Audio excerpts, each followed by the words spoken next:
Las ciudades no cambian solo con infraestructura, cambian con ideas que se dicen en voz alta. Esto es En Voz Alta, la cuarta temporada de C Transmedia Podcast.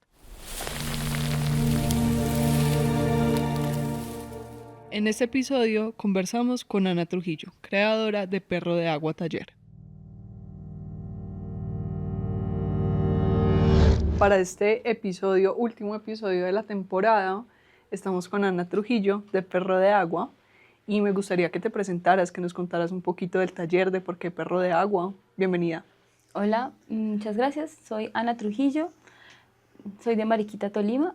Me vine a estudiar artes plásticas a Manizales y luego me enamoré del grabado en el transcurso de la carrera. Cuando me gradué monté un pequeño taller de grabado que se llamaba Manera Negra y ahora se llama Perro de Agua. Le cambiamos el nombre por cuestiones legales porque habían varios talleres con el mismo nombre, porque Manera Negra es una técnica de grabado. Entonces, una vez como con unos estímulos o bueno, algo que nos tenían que hacer una página web, nos sugirieron cambiar el nombre por cuestiones legales y quisimos pensar en un nombre que no tuviera mucho que ver con el grabado porque ya hacíamos más cosas.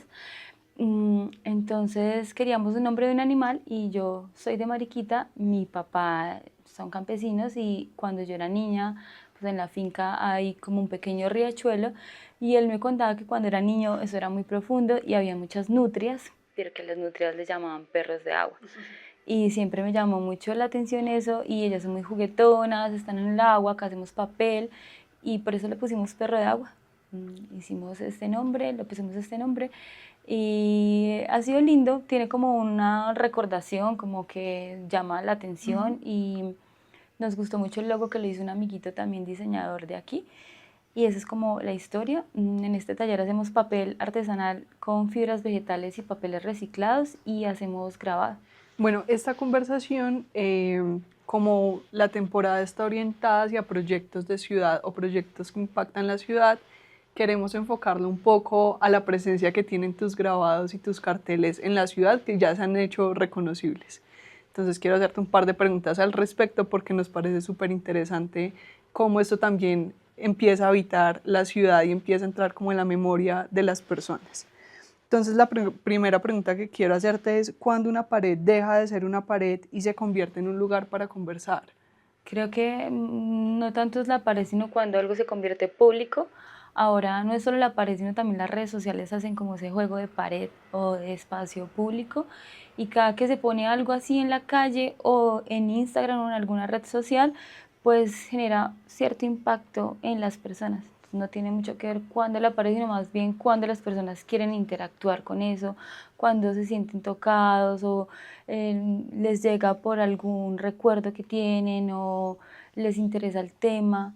Entonces ahí es como cuando deja de ser solamente un papel pegado o un grabado hecho en un taller, sino se convierte en algo público que puede interactuar con los demás. ¿Y qué tipo de interacciones generan los carteles en la calle, por ejemplo? Porque muchas veces es como el cumplido más grande que les pueden hacer es cuando los ven que la gente se los roba porque dicen como esto tan lindo, me lo quiero llevar para mi casa. ¿O qué tipo de interacciones generan que tú has podido ver como los carteles que están pegados? La interacción depende del mensaje, pero por lo general mis mensajes no son agresivos ni violentos, ¿cierto? Hablan más como de lo cotidiano, de el papel que tenemos las mujeres o las cuidadoras siendo madres, o del llorar, del amor, de los recuerdos, como hay uno de la abuelita. Me gustan mucho las canciones, entonces creo que eso también hace que la interacción con el público sea diferente. Si yo hoy pongo algo más violento, al principio yo hacía unos carteles que decían ignorante o indolente y eso generaba como otro tipo de reacción en las personas. Una vez los pegué en el pueblo y la gente empezó a preguntar que si eso era de algún grupo armado, porque claro, en unas letras grandes, rojas, era un mensaje pues impactante. Entonces según eso como que se genera una interacción y un impacto en las personas. Entiendo. ¿Y tú qué conversaciones, por ejemplo, en este cambio de estos primeros mensajes que eran de pronto como más violentos, no sé si la palabra sea violento, a esto más enfocado en la cotidianidad, ¿y qué conversaciones te interesa generar, como con lo que estás haciendo últimamente? ¿O por qué se dio ese cambio? Pues no ha sido un cambio, ha sido lo mismo. Realmente hablaba de lo mismo, solo que tal vez el color o el tipo de letra o el momento o el lugar, pues un pueblo tal vez donde está más permeado por la violencia, donde hay problemas de tráfico de drogas, matan ciertas personas, ahí es donde tiene ese significado, es la interpretación que le dan las otras personas, porque realmente tenía un detrás de desamor, como que cada cartel tiene un pequeño mensaje que me pasó a mí, pero que ya luego no importa cuando se vuelve público. Pues yo lo veo un poco terapéutico. Hago cosas que me interesan a mí y lo hago por lo general en una técnica, pues me gusta el grabado, entonces mi interés viene de ahí, por eso el tipo de letra, el tipo de imagen es una imagen gráfica, entonces yo hago ahora los grabados pequeños, los digitalizo y luego los vuelvo cartel, no todos, algunos, y los pego en la calle. Me interesan los temas así como las canciones y esto, pero ya cuando se pone en la calle, pues como son como medio light los mensajes, digámoslo así, pues la gente les toma fotos, les gusta, les genera, como yo veo que les llega cuando hay una historia personal que les mueve detrás. Entonces, digamos, el de la abuelita, ay, que mi abuelita, que no sé qué, que mi abuelita decía muchas frases, comentan, dicen, nos comparten las frases, eso es lindo también. O el de las madres, el de la mamá que tiene el niño cargado y una casa en una mano y dice no tenemos que cargar con todos. Fue un impacto muy interesante. El de los hombres en la cocina huelen a flores, que es como darle la vuelta a un dicho bastante machista, que hacía que los hombres se alejaran de la cocina y creyeran de cierta manera que es un espacio que no les pertenece, pues también genera como otro impacto en las personas y es lindo, el cartel genera cosas muy divertidas porque según la persona que los ve hay como que sale una historia detrás. Es de los hombres en la cocina, me lo compraron muchos cocineros y chefs y ellos me decían como algo que yo no había visto, el ambiente de la cocina es de mucho de hombres, pero es muy grotesco, fuerte y no muy amable, entonces ver esto los hizo como tener una empatía y como otra reacción ahí. ¿En qué momento tú decidiste pegar tu primer cartel? Cuando era estudiante me dio mucha curiosidad trabajar con los usos y las figuras geométricas de los volantes de usos de los indígenas que usaban para hilar la lana y empecé a trabajar como volviendo esos diseños una imagen plana, a jugar con el cartel, a darle vueltas con mecanismos y un día quise imprimir unos pequeños pensando en los volardos de la ciudad, cómo salir a pegar. Hice varios, salí a la madrugada a pegar carteles, esos pequeños carteles y me gustó como la adrenalina y lo que generaban las otras personas, como que generó cierto impacto y me pareció divertido, pero era algo muy como de exploración. Y ya luego cuando hice un cartel ya con palabras o una imagen,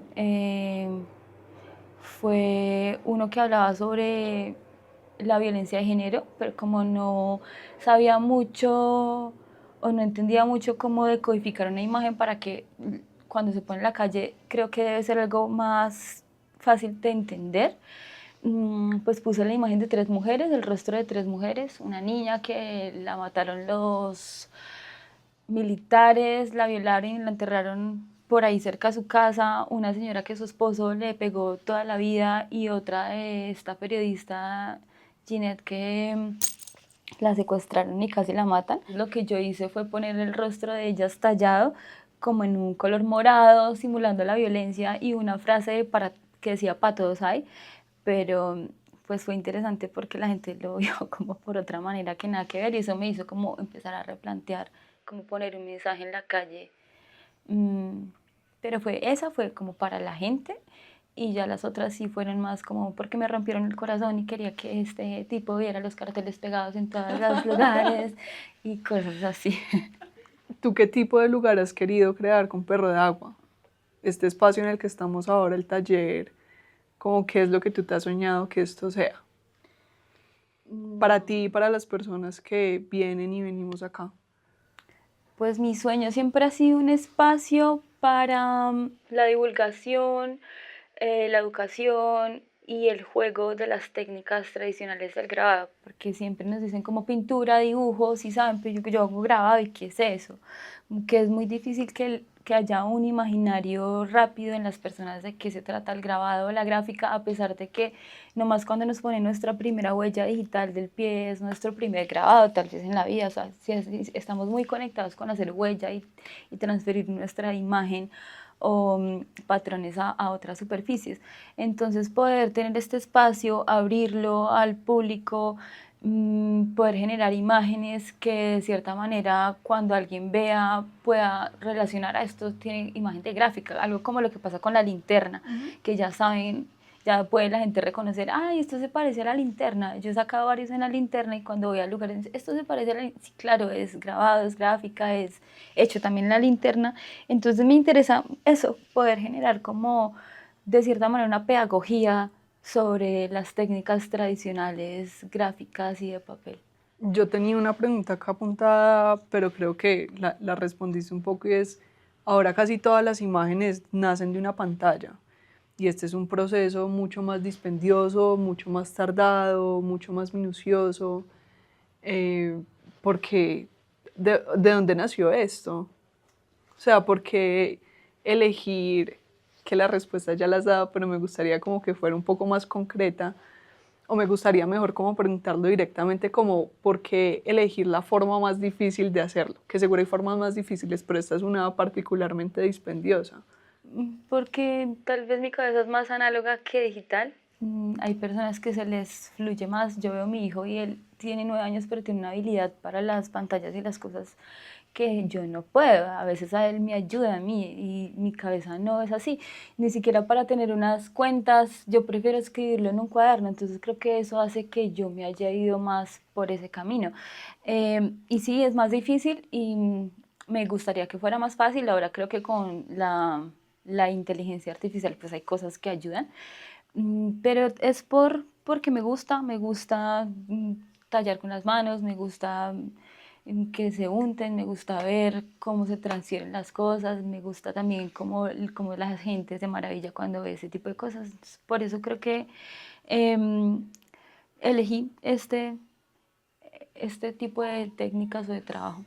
En las series de grados, porque entiendo como que se hacen series, eh, cada una de las reproducciones hacen parte del mismo conjunto, pero tienen sus particularidades, como que creo que nunca dos o tres o más salen exactamente igual y yo creo que hay algo bello en eso y quería preguntarte al respecto, como de esa particularidad y esa singularidad que adquieren las piezas en las series de grabado. Pues el grado se llama que son originales múltiples. Se hace una matriz que se usa para reproducir una imagen, pero pues la presión, la mano, la cantidad de tinta, el papel, que se movió esto y lo otro, hace que ninguna sea igual que la otra y también es el juego que se le da. Entonces se sacan 20 y uno firma una de 20, dos de 20, tres de 20 y eso hace que tenga otro valor. Es bonito porque también la materialidad no permite que usted saque 1000, porque se va aplastando, bueno, hay técnicas que solo permiten pocas, y eso es lo que hace que sean originales múltiples, que parezcan iguales, pero que no son iguales, son diferentes y cada una tiene un gran valor por eso. ¿Qué ocurre en los procesos de grabado o en las mesas de grabado o qué conversaciones se dan que difícilmente tú ves como en otros espacios? En Perro de Agua, ¿de qué se habla? El proceso a qué lleva. Pues es como un espacio muy cotidiano, como muy íntimo. Siento que aquí se da para hablar de la vida en general. Y cuando se hace un taller, pues la gente está como presta para eso, para compartir, para tallar, para estar un poco con el otro. Y se habla de cosas normales. Y es bonito porque también la gente piensa que es muy fácil, pero cuando vienen a tallar o a imprimir o se dan cuenta que no es tan fácil o piensan que no es tan encantador, pero cuando ven que se imprime una hoja o que el sello que hicieron se imprimió, siempre hay como una maravilla ahí interesante. Quiero hacerte una última pregunta para terminar la conversación y es si tú pudieras hacer un cartel y que de alguna forma se asegurara que este durara mucho tiempo en la ciudad, ¿qué te gustaría que dijera? puede ser como algo como de vivir el aquí y el ahora, como algo así. Siento que vivimos muy en automático. Ana, muchas gracias por aceptar esta invitación, muchas gracias por abrirnos las puertas de Perro de Agua. Muchas gracias a ustedes por interesarse en Perro de Agua. ¿Y cómo te podemos seguir en Instagram? La gente, ¿cómo te puede encontrar? Perro de Agua Taller, y el de Ana es Ana-Trujillo-A. Listo, muchas gracias. Muchas gracias a ustedes. A veces una conversación no cambia una ciudad, pero sí puede cambiar la forma en que la miramos. Durante esta temporada recorrimos historias sobre memoria, libros, museos, ciencia, arte y territorio. Nos encontramos con personas que, desde diferentes oficios, nos recordaron que las ideas también construyen comunidad y que las preguntas siguen siendo una de las mejores maneras de entender el mundo. Gracias por acompañarnos en este recorrido. Si quieres conocer más sobre el trabajo de C-Transmedia, visita nuestra página web y síguenos en redes sociales como @centrotransmedia. Esto fue En Voz Alta, la 4ª temporada de C-Transmedia Podcast. Hasta una próxima conversación.